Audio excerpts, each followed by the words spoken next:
असा उत्तू शांत जापदे साडे अंदर लगदी जंग सानू चुप छपीता वेख के पे आखण लोक मलंग असा खुब्बे गम देखो बड़े साडे लंबे हो गए केस पाताने बाणे सोच दे असा बुनदे रहंदे केस हुण छित्ती दौड़ी बुलिया साडी सूली टंगी जान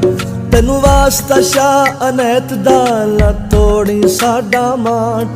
असा पैरी पाले घुंगरू साडी पावे जिंद धमाल साडी जान लबात से अपड़ी हुण छित्ती मुख विखाल